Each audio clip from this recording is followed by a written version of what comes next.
नमस्कार, आप देख रहे हैं नवदेश टाइम। पेश है आज के मुख्य समाचार, लेकिन उससे पहले हेडलाइंस। खिलाड़ियों की मौत मामले में दोषी अधिकारियों के खिलाफ हो कड़ी कार्रवाई, सांसद दीपेंद्र हुड्डा। कोंटी गांव में रविदास मंदिर में अज्ञात व्यक्ति ने मूर्ति जलाई, पुलिस मामले की जांच में जुटी। हरियाणा में मांगों को लेकर सरकारी डॉक्टरों ने की 2 घंटे की हड़ताल, यमुनानगर में भी ओपीडी सेवाएं रही ठप। प्रहलादपुर कॉलोनी के लोगों का वोट काटे जाने का आरोप, प्रशासन को सौंपा ज्ञापन।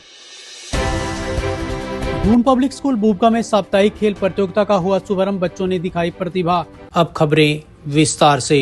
अब रादौर को मिला अपना भरोसेमंद डॉक्टर पुलकित मेहता, MBBS विशेषज्ञ, गठिया, गैस्ट्रिक और जनरल रोगों में, जहां हर मरीज को मिलता है सही इलाज, सही सलाह और पूरी देखभाल। मेहता हॉस्पिटल, VIP कॉलोनी, अनाज मंडी के पास, रादौर।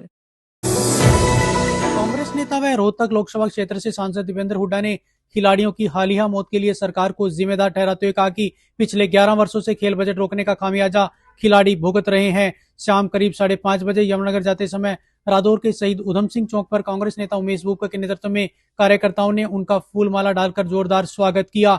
हुड्डा ने मांग की है कि पीड़ित परिवार को सरकारी नौकरी व 1 करोड़ रुपए की आर्थिक सहायता दी जाए तथा मृतक खिलाड़ी के नाम पर लाखन माजरा में इंडोर बास्केटबॉल स्टेडियम बनाया जाए। वहीं उन्होंने कहा कि MP कोटे का पैसा न लगने देने वाले सही दोषी अधिकारियों पर कार्रवाई हो और पिछले 11 साल से रखरखाव बजट से वंचित 481 खेल स्टेडियमों की स्थिति सुधारने के लिए दोबारा खेल नीति लागू की जाए। मांगे पूरी तरह सरकार जिम्मेदार है, सरकार की लापरवाही जिम्मेदार है। और जो 11 साल से खेल बजट रोकने का काम किया सरकार ने, तो 3 मांगे। सबसे पहले उनके परिवार को नौकरी मिले, 1 करोड़ की कम से कम मदद हो, और वहाँ उस गांव में लाखन माजरा गांव में हमारे भाई हार्दिक के नाम से एक इंडोर बास्केटबॉल स्टेडियम बनाया जाए। दूसरी मांग है, जो 3 साल से मेरा MP कोटा नहीं लगने दिया, कौन अधिकारी उसके लिए जिम्मेदार है, कौन शिक्षा जो खेल महकमे के दूसरे अधिकारी हैं जो इस दुर्दशा के लिए जिम्मेदार हैं। सारे दोषी अधिकारियों के खिलाफ कंप्लेंट हो, क्योंकि आपराधिक लापरवाही का मामला है और उनके खिलाफ कार्रवाई की जाए। और तीसरी मांग ये है कि खेल बजट कांग्रेस की हुड्डा सरकार की खेल नीति, जिसमें ये सारे स्टेडियम बने थे, 481 स्टेडियम, 11 साल से इनका बजट नहीं दिया गया मेंटेनेंस का, वही खेल नीति दोबारा लागू की जाए और सारे 481 खेल स्टेडियमों को दोबारा से उसी हालात में पहुंचाया जाए। यमुनानगर के साढौरा विधानसभा क्षेत्र के पोंठी गांव में एक व्यक्ति द्वारा रविदास मंदिर में रखी मूर्ति में आग लगाने का मामला सामने आया है। दोपहर 1 बजे मिली जानकारी के अनुसार सुबह पूजा के लिए पहुंची एक महिला ने मूर्ति और ग्रंथ का कपड़ा जलता हुआ देखा, जिसके बाद SC समाज ने पुलिस को सूचना दी। सूचना मिलते ही पुलिस मौके पर पहुंची। गांव में लगे कई CCTV में एक संदिग्ध व्यक्ति मंदिर के आसपास घूमता दिखाई दिया। पुलिस के अनुसार व्यक्ति मंदबुद्धि प्रतीत होता है और माचिस की तिल्ली वहीं छोड़कर फरार हो गया। SC समाज के लोगों ने घटना पर रोष व्यक्त करते हुए निष्पक्ष जांच की मांग की है। मौके पर गांव में जो CCTV कैमरा लगे हैं उनकी फुटेज चेक की है। फुटेज में देखने से पता चल रहा है कि एक मंदबुद्धि व्यक्ति है जो गली में टहल रहा है, और टहलने के बाद फिर वो मंदिर के अंदर गया है, जो कि उसके कम से कम 10-15 मिनट के बाद बाहर निकला है और पास में एक खड़े व्यक्ति के साथ बातचीत कर रहा है। उस व्यक्ति ने उससे चाय भी पूछी है और वो अपनी उसी चाल में, जिस चाल से आया तो उसी चाल में वापस गया है। जो ये मंदबुद्धि व्यक्ति द्वारा किया गया काम है, और उसमें अंदर जो है माचिस की तिलियां मिली हैं, शायद ये उससे आग लग गई है और जिसके कारण ये घटना घटी है। नहीं, प्राथमिक तथ्य से देखने से ऐसा कुछ नहीं लग रहा है कि कोई जानबूझ के शरारत की गई, ऐसा कोई तथ्य सामने नहीं आया है।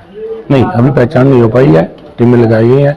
पता लगा है, कई गांव के लोगों ने बताया कि कई दिनों से गांव में, आसपास के लोग गांव में जो है कि मंदबुद्धि का लड़का घूम रहा है, तलाश कर रहे हैं, शायद उसकी पहचान हो जाएगी। हरियाणा के सभी जिलों में सरकारी डॉक्टर आज 2 घंटे की पेन डाउन हड़ताल पर रहे, जिससे OPD सेवाएं प्रभावित हुई और मरीजों को भारी परेशानियों का सामना करना पड़ा। दोपहर 1 बजे मिली जानकारी के अनुसार यमुनानगर में भी डॉक्टरों ने OPD बंद रखकर विरोध दर्ज कराया। डॉक्टरों का आरोप था कि सरकार SMO की सीधी भर्ती की तैयारी में है, जबकि उनकी मांग पदोन्नति के आधार पर CMO नियुक्ति की है। डॉक्टरों ने बताया कि सरकार ने आश्वासन तो दिया था, लेकिन उसे अब तक लागू नहीं किया गया। विशेषज्ञ डॉक्टर्स ने भी अलग मानदेय तय करने और राज्य में डॉक्टरों की कमी दूर करने की भी मांग उठाई है। उन्होंने चेतावनी दी कि यदि सरकार जल्द निर्णय नहीं लेती तो आंदोलन को अनिश्चितकालीन हड़ताल में बदला जा सकता है। जी, जो इस समय हमारी मुख्य मांग है, वो सबसे बड़ी जो मांग है, डायरेक्ट एसएमओशिप की रिक्रूटमेंट सरकार ने वादा किया था कि वो बंद कर देंगे और रूल अमेंड करके और हमारे ही सीनियर डॉक्टर्स को प्रमोशन देकर वो किया जाएगा।